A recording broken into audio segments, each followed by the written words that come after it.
কিয়ামতের ওই কঠিন দিনে তোমার বাড়ি কাজে লাগবে না, তোমার গাড়ি কাজে লাগবে না, তোমার সংসার কোনো কাজে লাগবে না। এই যুবকেরা, তরুণেরা, হ্যাঁ ডাক্তার বানাও, উকিল বানাও, জজ বানাও, আমি বিরোধী করছি না, কিন্তু মনে রাখবে তোমার ডাক্তার ছেলে কিয়ামতের দিন নফসি নফসি করবে, তোমার জজ ছেলে কিয়ামতের দিন নফসি নফসি করবে, তোমার ভিআইপি ছেলে নফসি নফসি করবে। যাকে সব সময় গাফলতি করো কেন, সে তো 2500-3000 বেশি আনতে পারে না। মনে রাখবে কবরে যখন চলে যাবে ডাক্তার ফাতিহা করতে যাবে না, তোমার জজ ফাতিহা করতে যাবে না, তোমার এমন করে ভিআইপি ছেলেটা যাবে না, যাবে কে? তোমার আল্লাহর কালাম পড়া ছেলেটা যাবে, যে সূরা ফাতিহা পড়বে, সূরা ইয়াসিন পড়বে, এমন করে দরুদ শরীফ পড়ে চোখের পানি ফেলে তোমার জন্য কাঁদবে। আল্লাহ আমার আব্বা জান, আমার আম্মা জান, আল্লাহ পাক জানি না কবরে কি হালে আছে, আল্লাহ আপনি ক্ষমা করে দিন। আল্লাহ এ যুবক শুনো, আল্লাহর কোরআন জানাচ্ছি, নবীর হাদিস জানাচ্ছি, তোমার এই হাতের দোয়াকে আল্লাহ বৃথা দেবে না। তোমার হাফেজ বাচ্চা দোয়ার ওসিলা করে তোমার কবরে যদি আযাব হয়ে থাকে, ওই সওয়াব যেতে যেতে যেতে যেতে যেতে একদিন না একদিন ওই কবরের আযাবকে আল্লাহ পাক মাফ ক্ষমা করে দেয়।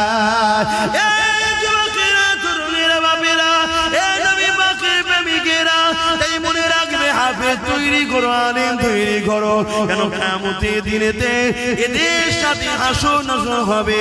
নবী আমার বুখারীর মধ্যে জানিয়ে দিলে, এ দুনিয়ার মানুষেরা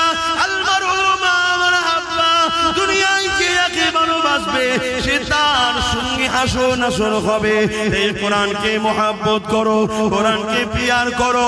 নিজে পড়তে তো আর পারলে না, কমসে কম একজন উপযুক্ত কাউকে তৈরি করো। সেটা যদি নিজের বাচ্চা হয় আর উত্তম, নিজের বাচ্চা যদি না পারো, অন্যের বাচ্চা হচ্ছে তো কি হয়েছে, সে তো আমারই নবীরই একটা উম্মতেরই সন্তান, আমারই একটা নবীর উম্মতেরই তো বাচ্চা। সে যদি কোরআনের হাফেজ হয়, তার সঙ্গে আমার রক্তের কোনো প্রয়োজন নাই, কেন রক্তের সম্পর্ক নিঃশ্বাস পর্যন্ত, ইমানের সম্পর্ক আল্লাহর জান্নাত পর্যন্ত। রক্তের সম্পর্কে ঝগড়া হয়, রক্তের সম্পর্কে লেনদেন মারপিট হয়, রক্তের সম্পর্কে জমি জায়গার ভাগ বন্টন হয়, রক্তের সম্পর্কে ফিতনা বাজার হয়, কিন্তু ইমানের সম্পর্কে কোনোদিন ঝগড়া হয় না, মারপিট হয় না। ইমানের সম্পর্কটা এমন সম্পর্ক, যদিও কোনো দিকে তোমার একটু খাদ হয়ে ধরা পড়ে যা, তোমার ইমানের সম্পর্কের ভাইটা কিয়ামতের দিনে তোমার হাতটা ধরে আল্লাহর জান্নাতে নিয়ে যাবে। আরো জোরে বলুন সুবহান। এই যুবকেরা, তরুণেরা, আরেকটা কথা বলি শোনো, কিয়ামতের দিনে যখন আল্লাহ বিচারের দিন করবে, ওই দিনে কোরআনকে আল্লাহ সুন্দর করে সাজাবে। দুনিয়ায় যে ছাপা কোরআন রয়েছে, এটা নয়, লাউহে মাহফুজে যেটা রয়েছে, সেই লাউহে মাহফুজের মধ্যে যা লেখা আছে, ওই লেখা কিন্তু এই কোরআনের মধ্যেই রয়েছে। 27 বছর ধরে আমার নবীর উপরে একটার পর একটা বার, একটার পর একটা করে এইভাবে নবী পাক সাল্লাল্লাহু উপরে এসেছে। এই যুবকেরা, তরুণীরা, বাপেরা, কিন্তু এটা সেই কোরআনেরই অংশ ছাপা, কিন্তু অরিজিনাল যেটা লাউহে মাহফুজে রক্ষিত রয়েছে, ওইটাকে আল্লাহ সুন্দর করে সাজাবে। তাকে চলার ক্ষমতা দেবে, সে আল্লাহর আরশে আজিমে নিচে চলতে থাকবে। আল্লাহ পাক তাকে জিজ্ঞাসা করবে, আমার কালামুল্লাহ, আজ কি আপনি কিছু চাইবেন আমার কাছে? ওই সময় আল্লাহর কালাম কোরআন বলতে লাগবে, আল্লাহ দুনিয়ায় একজন লোক আমার বড় বিরোধী করেছিল, আবার একজন লোক আমাকে মহব্বত করে সিনার মধ্যে যত্ন করে রেখে দিয়েছিল, একজন লোক আমাকে মিটাবার জন্য মাদ্রাসাগুলোকে ব্যান করেছিল, আবার একজন লোক কাঠের পয়সা খরচ করে ওই মাদ্রাসাকে প্রতিষ্ঠিত করে ওখানে আপনার বান্দাদেরকে ভর্তি করে তাদেরকে কোরআন শিখিয়েছে, তারা সিনার মধ্যে রেখে দিয়েছিল। হে আল্লাহ, একদল লোক কোরআনকে মিটাতে চেয়েছিল, কোরআনের বিরুদ্ধে মিথ্যা বলেছিল, আবার একদল লোক কোরআনের পক্ষে আওয়াজ তুলেছিল। আলহামদুলিল্লাহ, আমি মনে করি করি কোরআন সেদিন আমার বিষয়ও বলবে। হে আল্লাহ, আব্বাস আমার পক্ষে আওয়াজ তুলেছিল, যারা কোরআন মিটাতে চেয়েছিল তাদেরকে মানবরূপী পশু বলেছি। হে আল্লাহ, কোরআনের পক্ষে দাঁড়িয়ে আমাকে পিয়ার করে আব্বাস কথা বলেছিল। এই বলাতে আব্বাসের অনেক দুশমন বেড়েছিল, তবে আব্বাস কোরআনকে ভালোবেসে আওয়াজ তুলেছিল। আজকে আপনার কালাম কালামুল্লাহ আমি আপনার কাছে আশা রাখি, যেদিন যারা কোরআনকে পিয়ার করেছে, কোরআনকে মুহাব্বত করেছে, কোরআনের মজলিস করেছে, কোরআনিয়া প্রতিষ্ঠান তৈরি করতে চেয়েছে, আল্লাহ তাদেরকে আজকে আমি জান্নাতে দেখতে চাই। আমার আল্লাহ কালামুল্লাহ নিজের কথাকে খুশি করার জন্য, কালামুল্লাহ মানে আল্লাহ নিজের কথা, নিজের কথাকে সম্মানিত দিবার জন্য আল্লাহ তাদেরকে জান্নাতে দিয়ে দেবে। কোন দিক দিয়ে যাদের সঙ্গে কোরআনের প্রেম ভালোবাসা ছিল, আরো জোরে বলুন সুবহান।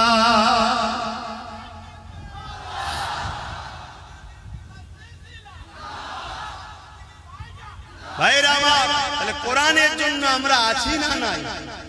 হাত তুলে বলুন আছি না নাই? আজ তো একদল লোক কোরআনকে পিটাবার জন্য উঠে পড়ে লেগেছে। আমরা কোরআনের পক্ষে দাঁড়াতে আছি না নাই? আজ আমি হাফেজ হওয়ার বয়স নাই, আপনাদের হাফেজ হওয়ার বয়স নেই, কিন্তু আমাদের নিউ জেনারেশন গুলোকে হাফেজ সাহেব কোরআনের মুখস্থ করা, কোরআনের প্রেমিক বানাবার দরকার আছে না নাই? হাত তুলে সাক্ষী দেন আল্লাহ আমরা কোরআনের পক্ষে। সবাই বলুন আল্লাহ আমরা কোরআনের পক্ষে। নারায়ে তাকবীর, নারায়ে তাকবীর। কোরআন শরীফ, কোরআন শরীফ, কোরআনিয়া মাদ্রাসা, কোরআনিয়া মাদ্রাসা। নারায়ে তাকবীর। মিডিয়া খুলে দেখুন, একের পর এক চতুর্দিকে একটাই কথা বলতে লেগেছে, ইসলামই করে, ইসলাম ওই করে, ইসলামই বলে, কোরআন কি করে, কোরআন ওই করে, কোরআন সেই করে, কোরআনকে ব্যান্ড করো, ইসলামকে ব্যান্ড করো, রাসূলুল্লাহর বিরুদ্ধে কথা, আল্লাহর বিরুদ্ধে কথা, মসজিদের বিরুদ্ধে কথা, মসজিদগুলোকে ভেঙে দাও, মাদ্রাসার মধ্যে নাকি সন্ত্রাসী শিক্ষা দেওয়া হয়। এই মেসেজ সমাজের মধ্যে চলছে না চলে না? আওয়াজ দেবে। এগুলো কি ঠিক বলছে না? এই যে মেসেজগুলো যারা ছড়াচ্ছে কি সত্যবাদী? সব থেকে বড় মিথ্যুক কাজ্জাব তারা, কিন্তু তারা গেনার হচ্ছে, মেসেজ ছড়াতে পারছে কেন? আমাদের সমাজেরই বড় একটা যুব সমাজ না বুঝে হোক আর লোভে পড়ে হোক বা ইসলাম থেকে দূরে সরে যে হোক চুপ করে আছে, বা তাদেরই পিছনে হই হই করে ঘুরে বেড়াচ্ছে, আছে না? না। এই ঘরটা তৈরি হলে এখান থেকে কি মেসেজ দেওয়া হবে? কোরআন মানুষ বানায়, জোরে বলুন সুবহানাল্লাহ। এখান থেকে কি মেসেজ দেওয়া হবে? মানব প্রেমের, দেশ প্রেমের, ইনসাফের, ইনসানিয়াতের, সাম্যের। এটা ইসলাম, এখানে ইসলাম শেখানো হবে। আজকে যারা ইসলামের জন্য মানুষের খোদা হতে পারছে না, তারা কখনো চাইবে মাদ্রাসাটা গড়ে উঠুক? মা তাদেরই হাতের পুতুল হয়ে আমার কওমের যারা নাচছে, তারা কি চাইবে মাদ্রাসাটা হোক? আমি বড় অনুরোধ করছি, আগে যে কোনো বিষয়কে জানুন। আপনি ইসলামের দাবি করলে শুধু হয় না, আল্লাহ আপনাকে সৃষ্টি করেছে, কেন করেছে জানবেন না? কি জন্য বানালো? দুনিয়া জমিনে তুমি যাও, হাত দিয়েছি, গরিবকে লোটো, এতিমকে লোটো, হারাম ইনকাম করো, যা খুশি করবে তাই না? আল্লাহ দুটো হাত দিয়েছে কেন জানবেন না? দুটো পা দিয়েছে কেন জানবেন না? আপনাকে আল্লাহ কুকুর না বানিয়ে, গরু ছাগল গাধা না বানিয়ে আশরাফুল মখলুকাত কেন করলো জানবেন না? বাপেরা, নওজোয়ান তরুণেরা, এই জানাটা আপনি কোন কলেজ, স্কুল, ভার্সিটিতে পাবেন না। আপনি ডাক্তার হতে পারবেন, আপনি ইঞ্জিনিয়ার হতে পারবেন, আপনি জজ হতে পারবেন, আপনি পুলিশ হতে পারবেন, আপনি বড় বড় পলিটিক্যাল সায়েন্স পড়ে রাজনীতিবিদ হতে পারবেন, কিন্তু আপনার উত্তম আখলাক, উত্তম চরিত্র ওখান থেকে পাবেন না। যে জন্য আল্লাহ সৃষ্টি করেছে, উত্তম আদর্শওয়ালা মানুষ হতে গেলে ওই শিক্ষা না খেয়ে কোরআনের শিক্ষা নিতে হবে। কেননা দুনিয়া জমিনে কোরআন এমন একটা কিতাব, জালিকাল কিতাব লা রাইবা ফি, এর মধ্যে ভুল তো দূরের কথা, এর মধ্যে কোনো সন্দেহ নাই। আপনি জানেন কি জানি না, পৃথিবীর বুকে কয়েক মিলিয়ন বিলিয়ন কোটি ডলার টাকা খরচ করে করে প্রতি বছরে কোরআনের রিসার্চ করতে চলেছে।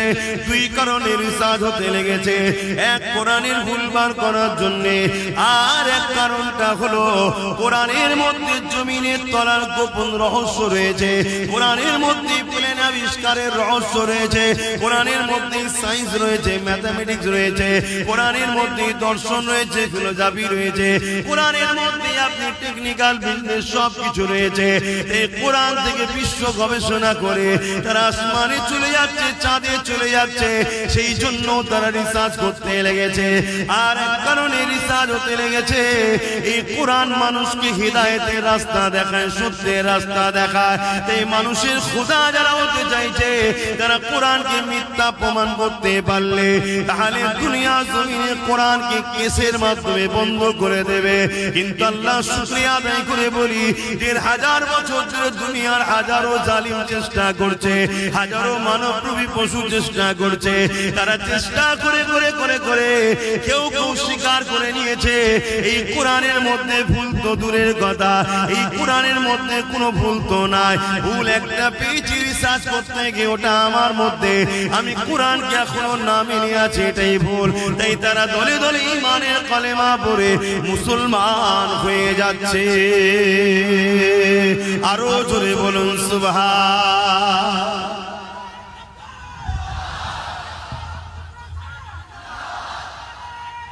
আল্লাহ। তাহলে আমাদের যুবকরা যদি আমাদের কাছে না আসে, আমরা বুঝাবো কি করে? আর আমাদের কাছে এরা আসুক। দুনিয়ায় যারা তোমাদের খোদা হতে চাইছে, তারা কখনো চাইবে?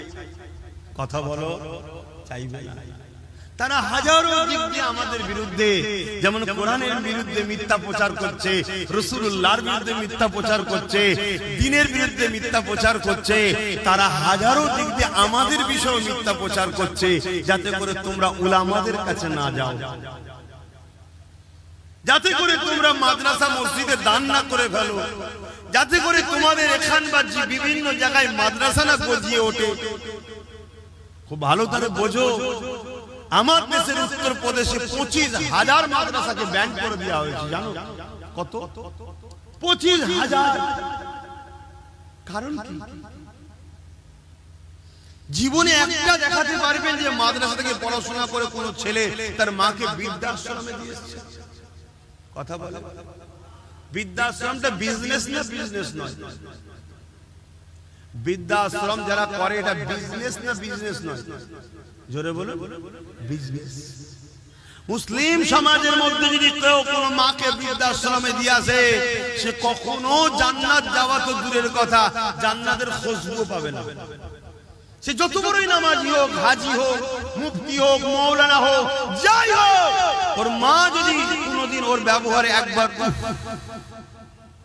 তাম পৃথিবীর মলি সাহেবকে দোয়া করি, ওকে জান্নাতে কেউ ঢুকাতে পারবে না। এই শিক্ষাটা আমরা দিই না, দিই না। এই শিক্ষা যদি দেওয়া হয়, তাহলে বৃদ্ধাশ্রমে মুসলমানদের মায়েরা যাবে কেন? সে ডাক্তার হোক, ইঞ্জিনিয়ার হোক, উকিল হোক, জজ হোক, সিএম হোক, পিএম হোক, ডিএম হোক, জেলার সাহেব হোক, পীর সাহেব হোক, মুফতি হোক, সে বলবো রে সর্বনাশ, মাকে না ভালোবাসলে, বাপকে না ভালোবাসলে এ তো জাহান্নামে যেতে হবে। আমি জেলার সাহেব হই, মা বাপকে ভালোবাসতে হবে না? হবে না? মা বাপের খেদমত করবে না? করবে না?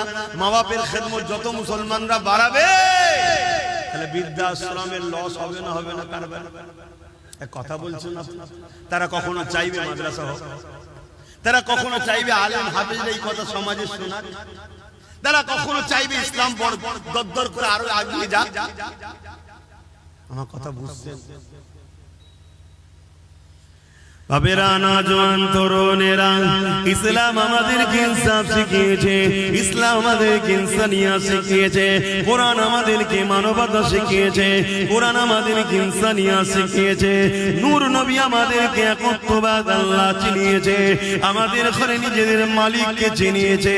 এ যুবকেরা, তরুণেরা, বাপেরা, আজকে দুনিয়া জমিনে পৃথিবী জুড়ে উঠে পড়ে লেগেছে মাদ্রাসাগুলোকে শেষ করে দিবার জন্য, কোরআনের বিরুদ্ধে ষড়যন্ত্র করতে লেগেছে, আল্লাহর দ্বীনকে মিটাবার জন্য ষড়যন্ত্র করতে লেগেছে। এটা আজকে নতুন নয়, এর আগেও হয়েছিল। যেমন চিঙ্গিস খান নাম শুনেছে, সে অনেক চেষ্টা করেছিল আমার রাসূলুল্লাহ দ্বীনকে মিটিয়ে দেবে।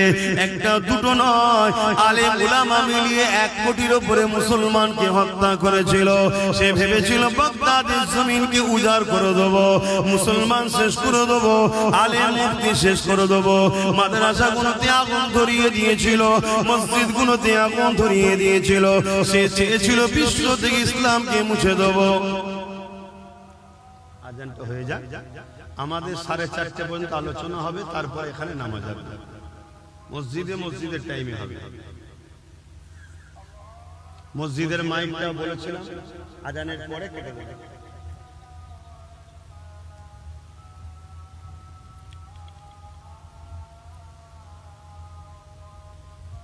আল্লাহু আকবার, আল্লাহু আকবার।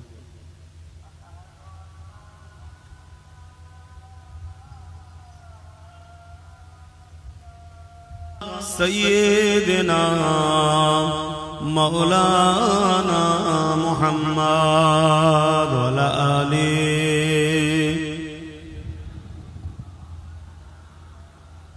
মুসলমান ঘরের ছেলে মেয়েরা, তরুণেরা, বাপেরা, এ নবী পাকের উম্মত উম্মতি গণেরা, শুধু মুসলমান মুখে দাবি করলে হয় না, অন্তর আল্লাহর দ্বীনের উপরে মহব্বত ভালোবাসা থাকা দরকার।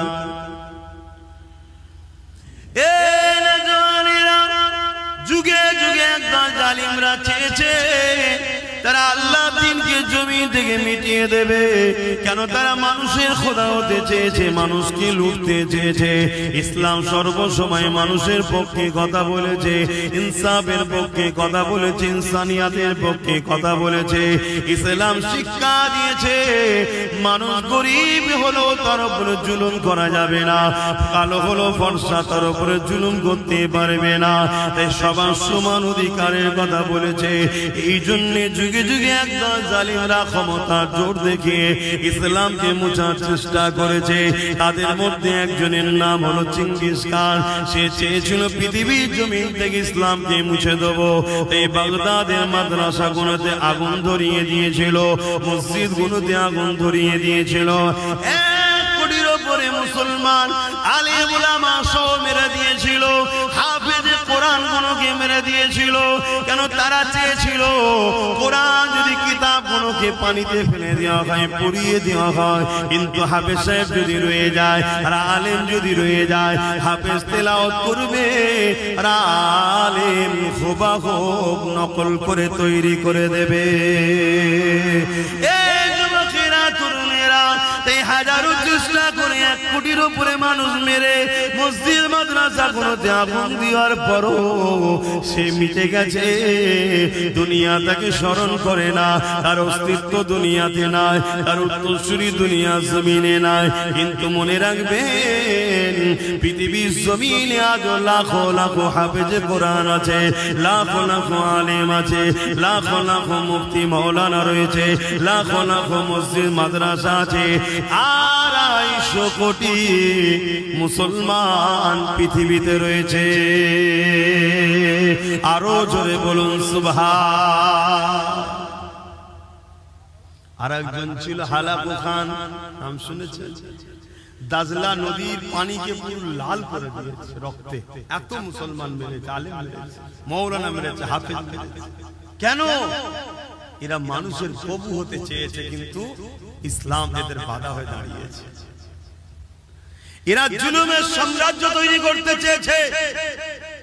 গরিবকে পোকা মাকড়ের মতো হত্যা করব, কোনো বিচার হবে না, ইনসাফ হবে না। মানুষ এদের গোলাম হয়ে দাস দাসী হয়ে এদের উপাসনা করবে, এই মেসেজরা পৃথিবীকে দিতে চেয়েছে।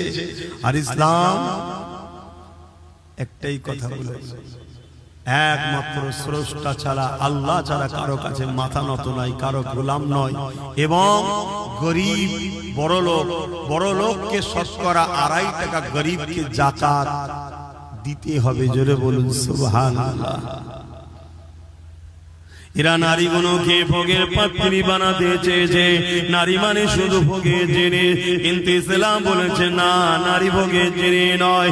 নারী মা হবে, নারী বোন হবে, বেটি হবে। হ্যাঁ, নারীর মধ্যে থেকে একজন তোমার স্ত্রী হবে, সেও ভোগের নয়, স্ত্রী সম্মান পাবে। অর্থাৎ নারীদেরকে সম্মান ইসলাম দিয়েছে। আর দুনিয়া জালিমরা নারীদেরকে ভোগের পাত্রী বানাতে চেয়েছে। নারীগুলোকে জন্তু পুঁতে দিত, নারীগুলোকে স্বামীর সঙ্গে পরিয়ে দিত। এই যুবকেরা, তরুণের বাপেরা, শোনো গো, ইসলাম কাকে বলে? ইসলাম এসএমএসে দিল না নারী কখনো অশুভ নয়। তারা বলেছিল নারী অশুভ, তাই বাঁচার অধিকার নাই। আর ইসলাম জানিয়ে দিল না না না, কারো ঘরে যদি কন্যা সন্তান হয়, এর মানে ওই বাড়িওয়ালার পক্ষে মহান সৃষ্টিকর্তা শান্তি রহমতের মেসেজ দিল। আল্লাহ দিন জানিয়ে দিল, আমার রাসূলুল্লাহ বলে দিল নারী অশুভ নয়। কারো ঘরে যদি নারী জন্ম হয়, আমার আল্লাহ ওই বাপকে জান্নাতের মেসেজ দিল। আল্লাহ নবী আরো জানিয়ে দিল, এ দুনিয়ার মানুষেরা, নারীগুলোকে ভোগের পাত্রী বানিয়ে রেখেছো, এগুলো তোমরা অন্যায় করতে লেগেছো। নারীদেরকে আজাদ দাও, তাদেরকে বাঁচার স্বাধীনতা দাও। তারা যেভাবে আল্লাহর হুকুম সেইভাবে তারা চলবে, তাদের উপরে জুলুম করো না। আমি রাসূলুল্লাহ জানিয়ে দিই, কারো ঘরে যদি পর 3টে কন্যা সন্তান হয়, আর ওই 3 কন্যা সন্তানের বাবা যদি ওই নারীগুলোকে দিন শিখিয়ে পর্দা পুশিদার মধ্যে রেখে নিকাহ বিবাহটা দিয়ে দিতে পারে, ওই 3 সন্তানের বাবা আর আমি রাসূলুল্লাহ এইভাবে দুটো আগুন তুলে দেখিয়েছে, যেমন পাশাপাশি রয়েছে আল্লাহর জান্নাতে ওই 3 কন্যার বাবা আর আমি রাসূলুল্লাহ পাশাপাশি থাকিব। আরো জোরে বলুন সুবহান।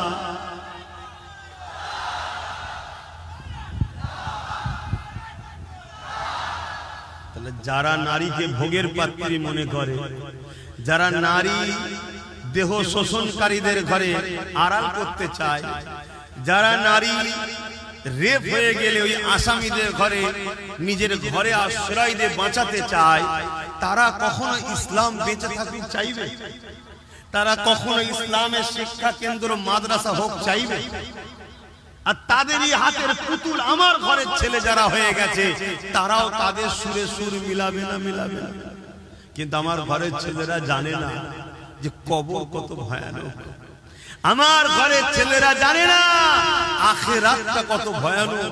আমার ঘরের ছেলে জানে না এই যৌবন চিরস্থায়ী নয়। তোমার আব্বার দিকেই দেখো না, তোমার দাদা দাদির দিকে দেখো না, তোমার নানা নানির দিকে দেখো না, লড়তে পারছে না।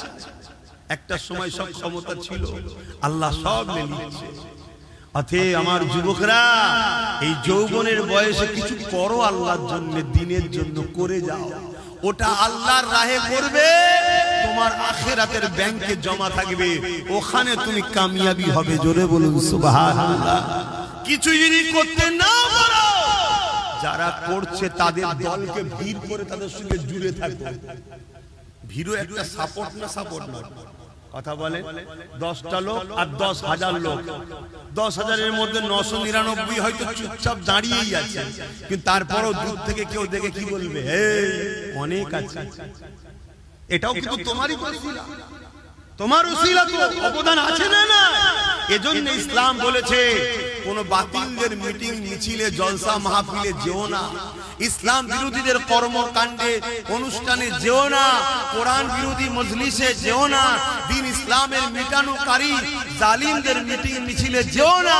কেন গেলে ভিড় হবে, ভিড় হওয়া মানে তাদেরকে আরো অন্যায় করার উৎসাহিত তুমিও করছো, এর জন্য তুমিও আসামি, জাহান্নামে যাবে। আমার হয়তো অনেক যুবক ভাববে, তোর বাবু যখন মরবো তখন দেখবে। কি দেখবে সোনার ভাই আমার, কি দেখবে? এক্ষুনি যদি হাতটা বুড়াক হয়ে যায়, এক্ষুনি যদি বুকে একটা পেন শুরু হয়ে যায়, লাপালাপি করে শুয়ে পড়বে, দু চারজন ধরে ধরে নিয়ে যাবে, কাঁদেই হয়তো মরণ হয়ে যাবে। কোনো গ্যারান্টি আছে শরীরে? মরণ হয়ে যাবে। সন্ধ্যের পরে হোক, ঈশার পরে হোক, জানাজা হয়ে যাবে। কবরে তো সবাই দিয়ে আসবে চোখের পানি ফেলে, আহা মা কাঁদবে, বাপ কাঁদবে। কবরে মাটি মঞ্জিল দিয়ে গ্রামবাসী চলে আসবে। এক সপ্তাহ যেতে না যেতে মাও ভুলে যাবে, বাপও ভুলে যাবে, পাড়া প্রতিবেশী ভুলে যাবে।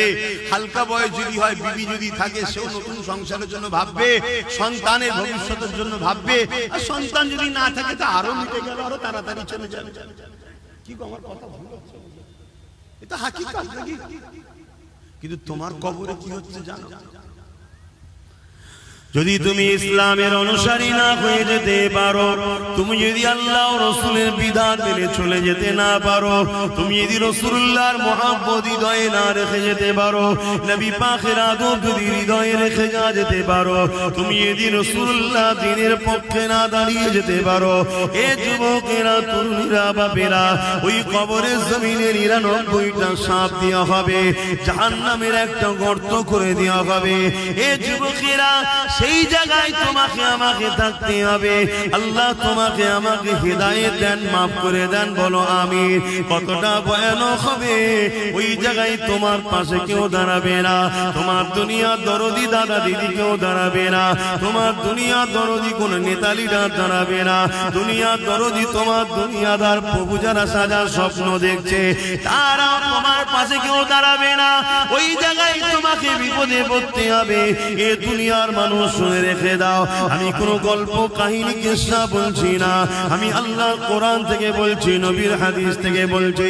পৃথিবীর জমিনে বিশ্ববিখ্যাত পণ্ডিত যারা, বিশ্ববিখ্যাত শিক্ষিত যারা, তারা যুগ যুগ ধরে কোরআনের বিরুদ্ধে, হাদিসের বিরুদ্ধে রিসার্চ করতে লেগেছে।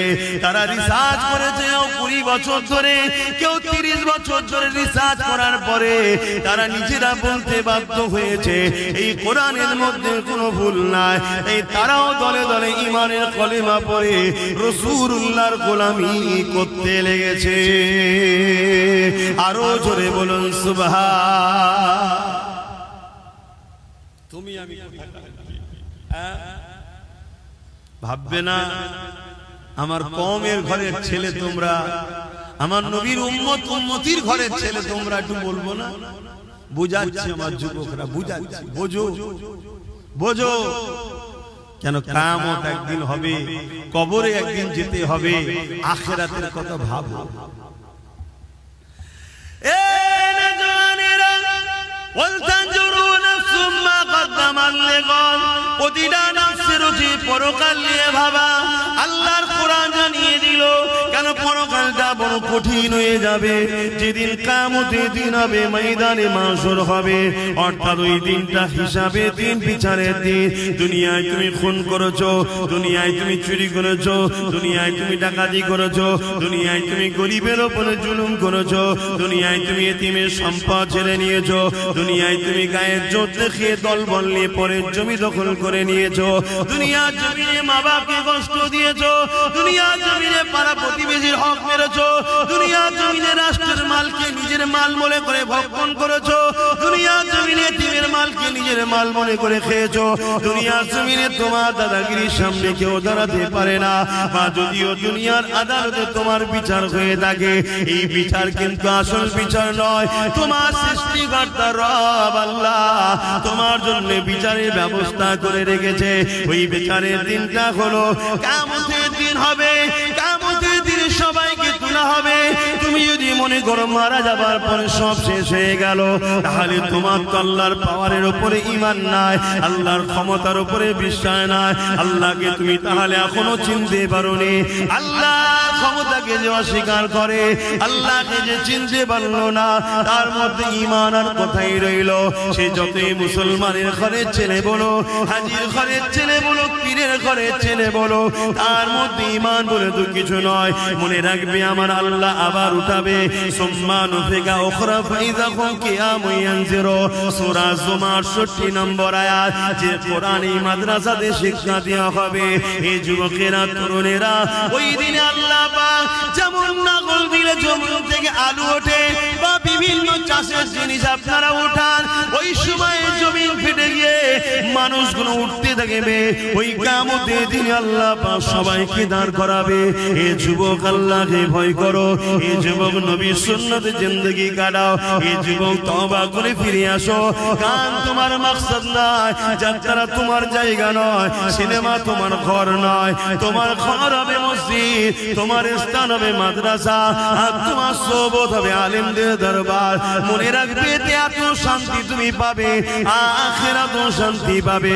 আজকে তুমি কোরআন ছেড়ে দিয়ে, রাসূল ছেড়ে দিয়ে, মাদ্রাসা মসজিদ উলামা ছেড়ে দিয়ে বুকে হাত দিয়ে বলো তোমরা কেউ কি শান্তিতে সংসারে আছো? কেন নাই ভেবেছো কখন? আসো, ফিরে আসো যুবক। এই রং তামাশা এনেছো না, এটা রঙিন দুনিয়া। রঙের পিছনে ছোট না, আমার ছোট হুজুর পীর কেবলা বলতেন, বাবারা গিলটির চমকে সোনা ভুলে গেলি বাবা। গিলটির এমন এমন সব জিনিস বেরিয়েছে, মানুষ আর সোনা ভুলে গেছে, গিলটির পিছনে ছুটছে। গিলটি বোঝেন তো নাকি? কি বলে ওকে? কসমেটিক্সের দোকানে যেটা বিক্রি হয়, সিটি গোল্ড। ওর চমক দেখে, ওর ডিজাইন দেখে মানুষ সোনা ভুলে গেছে। সোনার পিছনে ছুটছে, ওর পিছনে ছুটছে। আর অল্প পয়সায় পেচ্ছে, কম দামে কিনে মজা বাড়ি ফিরে গেল, সোজা কিছুতে ঢোকে না হাতে, তাই শেষে পস্তানা। কম দামে কিনেছে, পায়ের মোজা অল্প পয়সায় পেয়েছে, ঘরে গিয়ে শীতকালে এবার হাতে ঢুকাতে চাই, তার ঢোকে? হ্যাঁ,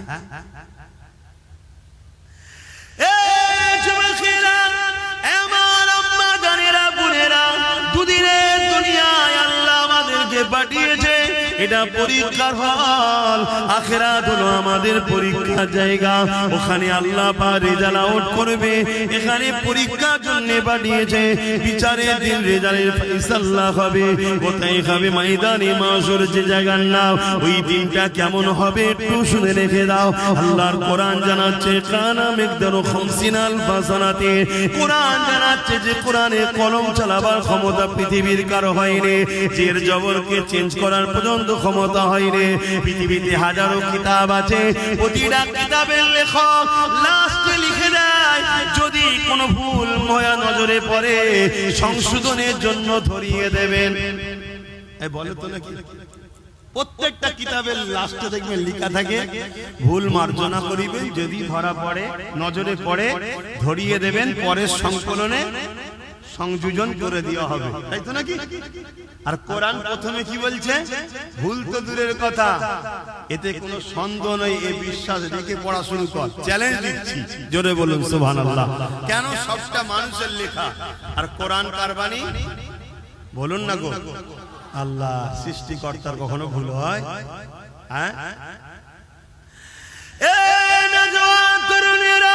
ওই কোরআন জানাচ্ছে, কানা মিকদারু 50 আলফ সানাতিন। একটা দিন আল্লাহ বানাবে, যে দিনটা লম্বা হবে দুনিয়ার 50,000 বছরের দিনের নাই। দুনিয়ায় 50,000 বছর দিন যত সময় হবে, ময়দানে মাশরে বিচারের দিনে একটা দিন হবে 50,000 বছরের দিনের নাই। ওই দিনেতে তোমাকে আমাকে সবাইকে দাঁড়াতে হবে। কোথায় দাঁড়াবে তুমি আমি কি জানি? মাথার এক বেল দেখতে লেখা তো করে আল্লাহ সূর্য নামিয়ে দেবে। শোনো শোনো, আল্লাহর দিনের কথা শোনো। মাথার এক বেল দেখতে লেখা তো করে আল্লাহ সূর্যকে নামিয়ে দেবে। এই শীতের আবহাওয়া সূর্য আমাদের গায়ে লাগলে সহ্য করতে পারা যাচ্ছে না। সেদিন মাথার এক বেল দেখতে লেখা তো করে সূর্য নেমে যাবে। সূর্য বর্তমান কোটি কোটি মাইল দূরে রয়েছে। সেদিন মাথার এক বেল দেখতে লেখা তো করে আল্লাহ নামিয়ে দেবে। সূর্যের বর্তমান যে তাপ আছে কোটি কোটি মাইল দূর থেকে লাগছে, এতে সহ্য করতে পারছি না। সেদিন সূর্যের 12 গুণ তাপ বেড়ে যাবে। মাথার এক বেল দেখতে লেখা তো করে দাঁড়িয়ে যাবে। এ যুবক, তোমার কি একটু ভয় হয় না? হ্যাঁ, শয়তানি ধোকায় পড়ে, দুনিয়াদারির পাল্লায় পড়ে ভুল কখনো হয়ে যায়, কিন্তু এত গাফলতি কেন রে যুবক? তোমার যদি এখনই মৃত্যু হয়ে যায়, তুমি তো আর ফিরে আসার রাস্তা পেলে না, তোমার তো পরিবর্তনের আর কোনো সুযোগ রইল না। কি হবে সেই দিনে তুমি কি কখনো চিন্তা করো না? সেই দিন কোনো দাদাগিরি চলবে না, কোনো নেতার নেতৃত্ব চলবে না। ওই দিনে সমস্ত নবীরা বলবে নফসে নফসে নফসে নফসে নফসে। তাহলে তোমার আমার দশাটা কি হবে দেখো। তোমার আমরা যাদের পিছনে ঘুরে বেড়ায়, যাদের জন্য জিন্দেগি কুরবান করে দেয়, যাদের পিছনে টাইম গুলোকে নষ্ট করে কাটিয়ে দাও, যারা তোমাদের ক্ষমতা নিয়ে মসজিদ মাদ্রাসাকে উজাড় করতে লেগেছে, মনে রাখবে সেই দিনে এই জাহান্নামী গুলো তোমাদের কিছুই করতে পারবে না। তাদেরকে তোমরা খুঁজো পাবে না, কেননা তারা বেহিসাব। যেমন অনেক মানুষ জান্নাতে যাবে, এই জাহান্নামী গুলো বেহিসাব জাহান্নামের দরজার গোড়ায় আগিয়ে যাবে। মনে রাখবে কানা মেঘদান খামসিনা আলফা সানাতি, 50,000 বছর পর বিচার শুরু হবে। ওই দিনটা কেমন হবে আল্লাহ বা জিবরাইলকে জানিয়ে দেবে, ও জিবরাইল আমার জাহান্নামকে নিয়ে এসে আরশের বাপাশে বাঁধাও। কিতাবের কথা বলে যাচ্ছি শোনো, 70,000 জিনজিল দিয়ে জাহান্নামকে বাঁধা হবে। এক একটা জিনজিলে 70,000 করে ফেরেশতা ধরে রাখবে, তথাপিও জাহান্নামকে ধরে রাখতে পারবে না। লম্বা লম্বা জিভ বার করে জাহান্নাম তেরে তেরে আসবে গুনাহগারকে ঘরে ধরার জন্য। এই কঠিন দিনেতে এমন বাপ পাওয়া যাবে নিজের ছেলেকে জমিনে শুইয়ে দিয়ে তার বুকের উপরে পা দিয়ে দাঁড়িয়ে যাবে, কেননা এই সূর্যের তাপে তার জমিনটা পুরে পুরে লাল হয়ে গেছে। যেমন লোহা খুলে দিলে লাল হয়ে যায়, লোহা যেমন আগুনে দিলে লাল হয়ে যায়, সূর্যের তাপে জমিনটা লাল হয়ে গেছে। এই মানুষ জমিনে দাঁড়াতে পারবে না। ছেলেকে বুকে শুইয়ে দিয়ে বাপ বুকের উপরে পা দাঁড়িয়ে যাবে। এমনও ছেলে পাওয়া যাবে নিজের জন্মদাতা বাপকে জমিনে শুইয়ে দিয়ে তার বুকের উপরে পা দিয়ে দাঁড়িয়ে যাবে। এমনও মা পাওয়া যাবে নিজের মেয়েকে জমিনে শুইয়ে দিয়ে তার বুকের উপরে পা দিয়ে দাঁড়িয়ে যাবে। এমনও মেয়ে পাওয়া যাবে নিজের মাকে জমিনে শুইয়ে দিয়ে তার বুকের উপরে পা দিয়ে দাঁড়িয়ে যাবে। এক কথায় যার উপরে যার জোর চলবে তাকে জমিনে শুইয়ে দিয়ে বুকের উপরে পা দিয়ে দাঁড়িয়ে যাবে। এ আমার আব্বা জানেরা, মায়েরা, বোনেরা, সূর্যের তাপে যে মানার ক্ষীণগুলো নাক দিয়ে গলে গলে গলে গলে পড়তে লাগবে। ওই দিনটা তোমার আমার কি হবে উপায়? ভাবো ভাবো, আমাদের কাছে এলে আমরা ভাবাই কেন? ভাবাই আমার ঘরেরই তো ভাই তোমরা, আমার নবীর উম্মত উম্মতি ভুল হয়ে যায়। ভাবার পরে যদি একটু তওবা করে, একটু কাঁদে, একটু চোখের পানি ফেলে, আল্লাহ বলে যাই মাফ করব। জোরে বলুন সুবহানাল্লাহ। কিন্তু আমাদের ঘরে ছেড়ে যাদের পিছনে ছুরি করছো, তোমাদের ঘরে তো ভাবানো দূরের কথা, যদি না ভাবে সেজন্য আরো চেষ্টা করছে। মেয়ে লাগবে লে, মদ লাগবে লে, গান লাগবে লে, ফাংশন করবি পয়সা লি যা, যা খুশি কর, শুধু আল্লাহ ও রাসূলের দিকে ফিরে নাই মুসলিম যুবকরা চলে যায়। কারণ এরা যদি ফিরে চলে আসে ওই শয়তানদের শয়তানি বন্ধ হয়ে যাবে। কথা শুনছেন না? তারা কোনদিন চাইবে হাফেজ তৈরি হোক আর আমার মতো ওয়াজ করে করে মানুষকে বুঝা। তারা কোনদিন চাইবে মাওলানা তৈরি হোক যারা মানুষকে বুঝাবে, কওমকে ডেকে ডেকে ডেকে ডেকে আনবে, আয় বাবা ফিরে আয়, আল্লাহর বান্দা আল্লাহর দিকে আয়। কেউ চাইবে ভাই বলে? কিন্তু এখন আমার কওমের কাছে আমরা তো আসামি হয়ে গেছি, তোমাদের দুশমনরাই এখন তোমাদের বন্ধু হয়ে গেছে। কি গো, আমি বলা ভুল হচ্ছে নাকি? একটু সরাসরি দাও, পরিবর্তন হও আমার যুবকেরা, ফিরে আসো। আমি আশা রাখবো দ্বিতীয় বছর হচ্ছে, একদিন একদিন এই জায়গা যেন একটা ইলমের বাগান তৈরি হয়, এখান থেকে জান্নাতের জন্য খুশবু বাহির হয়। জোরে বলুন সুবহানাল্লাহ। মনে রাখবে যেখানে কোরআন তেলাওয়াত হয় ওই জায়গায় আল্লাহর রহমতের ফেরেশতারা আসা যাওয়া করে। জোরে বলুন সুবহানাল্লাহ। আর রহমতের ফেরেশতারা আসা যাওয়া করলে আপনাদের ঈমান কি বলছে? বালা মুসিবত, চাষবাস, কাজবাজ সব ভালো হবে না খারাপ হবে? ভালো হবে। এই কঠিন দিনেতে কি হবে তোমার আমার উপায়? এই কঠিন দিনেতে যারা হাফেজে হাক্কানি হবে তাদেরকে যখন জান্নাতে আল্লাহ যেতে বলবে, যান আপনাদের এখানে দাঁড়াতে হবে না। মন দিয়ে শুনে, বাপের গল্প শোনাচ্ছি, নবীর হাদিস শোনাচ্ছি। এই যুবকেরা, আল্লাহ পাকের হাফেজে কোরআন দিগকে আল্লাহ বলবে, আমার হাফেজ সাহেব বান্দারা, দুনিয়া জমিনে আপনারা আমার কোরআনকে আয়ত্ত করেছে, দুনিয়ার মানুষ আপনাদেরকে অনেক ছোট বড় কথা বলেছে, এই হাফেজ সাহেব হয়ে কি হবে? একে যদি ডাক্তার উকিল জজ করা হতো, কোটি কোটি টাকা ইনকাম করতো, আরে বাপ মাকে হজে পাঠাতো, ভালো মন্দ গাড়ি চাপাতো, অনেক কিছু করাতো, এই হাফেজ সাহেব হয়ে কি আর করবে? ওই তো মসজিদে গিয়ে 2,500-3,000 টাকা নেবে, ছাড়া আর কি পাবে? তথাপিও আপনারা কারো কথায় কান্না দিয়ে এ হাফেজ সাহেবরা তোমার আমার কোরআন তেলাওয়াত করেছো, আমার কোরআন আয়াত্ত করেছো। দুনিয়াকে আমি চ্যালেঞ্জ দিয়েছিলাম, অর্থাৎ আল্লাহ চ্যালেঞ্জ দিয়েছে। যখন কোরআনের বিরুদ্ধে ষড়যন্ত্র হয়েছিল জাহিলিয়াতের যুগে, আমার আল্লাহ বলেছিল, দুনিয়ার মানুষ আল্লাহ ছাড়া সবাইকে একত্রিত করে কোরআনের একটা আয়াত লিখে দেখাও, তারা পারেনি।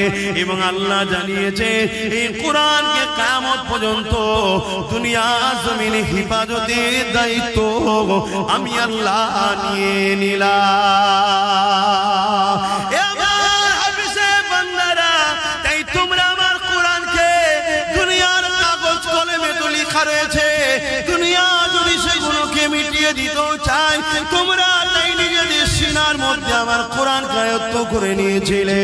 আমার হাফেজে বান্দারা, আজকে তোমাদেরকে এই কঠিন দিনে ময়দানে মাশরে দাঁড়াতে হবে না, তোমরা আমার জান্নাতে চলে যাও, জান্নাতে চলে যাও। ওই সময় হাফেজে বান্দারা বলতে লাগবে, আমার আল্লাহ পাক, আমরা তো জান্নাতে যাব, কিন্তু আমরা হাফেজ হওয়ার জন্য আমাদের পিছনে যারা ওসিলা হয়ে দাঁড়িয়েছিল, কেউ আমাদেরকে জায়গিরি দিয়েছিল, কেউ আমাদেরকে থাকার ঘর দিয়েছিল, কেউ আমাদেরকে মাসে মাঝে খানা খাইয়েছিল, কেউ আমাদেরকে পড়ার জন্য ঘর করে দিয়েছিল, কেউ আমাদের থাকার জন্য ব্যবস্থা করে দিয়েছিল, কেউ আমাদের জামা কাপড় কিনে দিয়েছিল, নানান দিক থেকে সহযোগিতা করেছিল। আল্লাহ তারা তো ময়দানে মাশরে নফসি নফসি নফসি করছে। আল্লাহ তাদেরকে ছাড়া আমরা কেমন করে যাই? তারা যদি আমাদের পাশে না দাঁড়াতো, আমাদের জন্য যদি শিক্ষা কেন্দ্র না করে দিত, আমাদের জন্য যদি জায়গিরি থাকার ঘর না দিত, আমাদের জন্য খাবার যদি ব্যবস্থা না করে দিত, তাহলে আজ হয়তো আমরা কোরআন আয়ত্ত করার সুযোগটা পেতাম না। বিশাখ আপনি স্মরণ করিয়ে রেখেছে, কিন্তু ওসিলা তো তারা হয়েছিল। আল্লাহ তাদেরকে ছাড়া আমি জান্নাতে যাব না। আমার আল্লাহ বলবে, সাদ্দাকটা সত্য বলছি এরা, হে আল্লাহর বারিস্তারে যাও যাও যাও যাও। এই হাফেজদের কাতারে একজন হাফেজ সাহেবের সাথে 70 জন পর্যন্ত ব্যক্তিকে আমি আল্লাহ মাফ করে দিয়ে জান্নাতি ঘোষণা দিলাম। আরো জোরে বলুন সুবহান।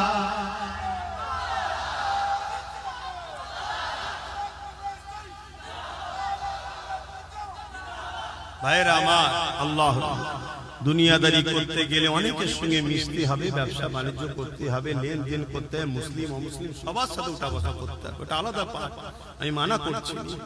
কিন্তু আখিরাতের জন্য আমাদের ভাবতে হবে না। দুনিয়া 60, 70, 80 বছরের, 100 বছরের, তো আখিরাত তো শেষ নাই। কথা কিছু বুঝছেন না, বোঝেন না? তাহলে একটা হাফেজে হাক্কানি যদি আমরা বানিয়ে যেতে পারি, কখনো কখনো আমি নিজেও ভাবি, কখনো কখনো শুয়ে শুয়ে ভাবি, যদি কোনো দিকেও আটকে যায়, কিছু তো হাফেজ সাহেব আমি বার করেছি, মানে অর্থাৎ আমার চেষ্টাতে কিছু ছেলে হাফেজ হয়েছে বিভিন্ন জায়গা থেকে। কারো না কাউকে বলো, বাবা আজকে আমার সাথে করে নিয়েছ, এটা কখনো কখনো আমার মনেও হয়। কেন হাফেজদের সম্মান আল্লাহ দিয়েছে, কেন তারা আল্লাহর কথাকে সিনার মধ্যে রেখেছে। কোরআন কার কথা? এটা সবাই বলবেন না, জবান খুলে বলবেন না। কোরআন হলো কালামুল্লাহ। এটা কোনো বই পুস্তক নয়, কালামুল্লাহ, আল্লাহর কথা। জোরে বলুন সুবহানাল্লাহ। পৃথিবীতে আপনাকে কেউ যদি চিঠি দেয়, আপনার ভালোবাসার কেউ বাপ হতে পারে, ভাই হতে পারে, বিদেশ থেকে চিঠি পাঠিয়েছে, ওই চিঠিকে আপনি খুঁটিয়ে খুঁটিয়ে পড়বেন। কেন? আমার ভালোবাসা দিয়েছে, আমার আব্বা দিয়েছে, ভাই দিয়েছে, মা দিয়েছে, স্ত্রী দিয়েছে, আর স্বয়ং আল্লাহ তোমাকে আমাকে একটা চিঠি দিয়েছে, 30 পারা কোরআন। ওই কোরআনকে কখনো কি খুঁটে খুঁটে পড়ার চেষ্টা করেছি? বলো।